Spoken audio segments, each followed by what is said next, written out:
सूरज अपनी पूरी आबोताब से चमक रहा था। रेत के जरे अंगारों की मानद थे और हवा में गर्मी की एक अजीब शिद्दत थी। ये वो वक्त था जब परिंदे भी साया तलाश करने पर मजबूर होते और पानी के बगैर जिंदगी का तस्वर मुहाल लगता।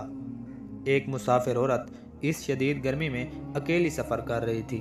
वो एक आम औरत थी, शायद कोई ताजर नहीं थी, शायद कोई खाना बदोश, या शायद किस्मत की मार झेलती हुई किसी बस्ती से निकली हुई औरत। उसकी पेशानी पर पसीने के कतरे चमक रहे थे और उसके होंठ खुश्क हो चुके थे। उसके कदम थकन से बोझल हो रहे थे, मगर उसे आगे बढ़ना था।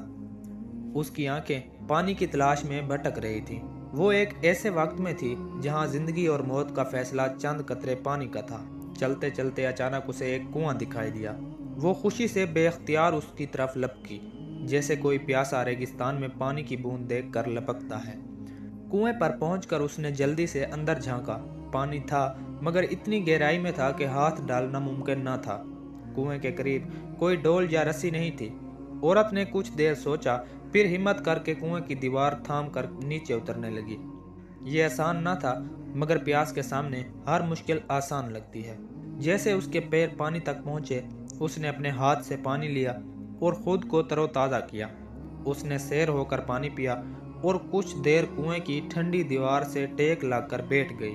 जब उसकी सांसें बहाल हुईं और वो दोबारा ऊपर चढ़ने लगी, तो अचानक उसने एक अजीब आवाज़ सुनी। ये एक कमज़ोर सी सिसकी थी, जैसे कोई जानवर दर्द में हो। ऊपर पहुंचने के बाद उसने इधर उधर नज़र दौड़ाई और थोड़ी दूर एक कुत्ते को देखा। ये एक आम कुत्ता था, मगर उसकी हालत गैर मामूली थी। उसकी ज़बान बाहर निकली हुई थी, आंखों में बेबसी थी और उसके पैरों में थकन के आसार वाज़े थे।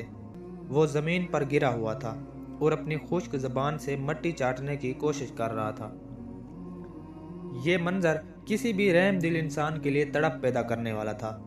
औरत एक लम्हे के लिए रुकी और उसके दिल में एक अजीब सी कश्मकश शुरू हो गई। ये तो सिर्फ एक कुत्ता है, क्या मैं इसके लिए कुछ कर सकती हूँ? मगर फिर दिल के किसी कोने से आवाज़ आई, प्यास तो प्यास होती है, चाहे इंसान की हो या जानवर की।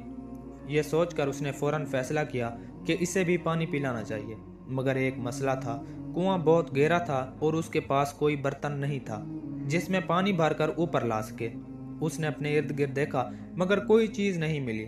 फिर अचानक उसने अपने चमड़े के मोजे को देखा। एक ख्याल उसके जहन में आया और उसने फौरन अपने मोजा उतारे और दोबारा वही मुश्किल रास्ता तय करती हुई कुएं के अंदर उतरी। पानी अपने मोजे में भरा और एहतियात से दोबारा ऊपर चढ़ने लगी। ये आसान ना था। उसके हाथ जख्मी हो रहे थे, उसकी सांसें तेज हो रही थीं, मगर उसके दिल में एक तसल्ली थी कि वो किसी की जिंदगी बचाने जा रही है। जब वो ऊपर पहुंची तो कुत्ता अब भी वहीं बेबस पड़ा था। उसने झुककर मोजा उसके सामने रखा। कुत्ते ने सूंघा और फौरन अपनी ज़बान से पानी पीने लगा। ये महज एक आम लम्हा लग सकता है, मगर उस लम्हे में एक जान की बका छुपी थी। जैसे ही कुत्ते ने पानी पिया, उसकी आंखों में चमक आ गई। वो खड़ा होने के काबिल हो गया। उसकी दुम हिलने लगी, जैसे वो शुक्रिया अदा कर रहा हो। औरत के होंठों पर एक मुस्कुराहट आ गई, मगर उसे नहीं मालूम था कि उसका ये छोटा सा अमल आसमान में किस कदर बड़ा शुमार हो चुका था। अल्लाह ने उसकी नेकी को इस कदर पसंद फरमाया कि उसी लम्हे उसके तमाम गुनाह माफ़ फरमा दिए गए। ये वो लम्हा था जब दुनिया को यह सबक मिला कि रहमदिली, हमदर्दी और नेकी के लिए किसी बड़ी कुर्बानी की ज़रूरत नहीं होती। कभी कभी सिर्फ एक प्यासे को पानी पिलाना भी जन्नत का दरवाज़ा खोल सकता है। प्यारे दोस्तों, ये कहानी हमें सिखाती है, नेकी के मौके हर जगह होते हैं, बस दिल में एहसास होना चाहिए। अगर आपको मेरी ये वीडियो अच्छी लगी हो तो मेरे इस YouTube चैनल को ज़रूर सब्सक्राइब करें, ताकि मेरी हर नई आने वाली दिलचस्प वीडियो आप तक बआसानी पहुंचती रहे। शुक्रिया।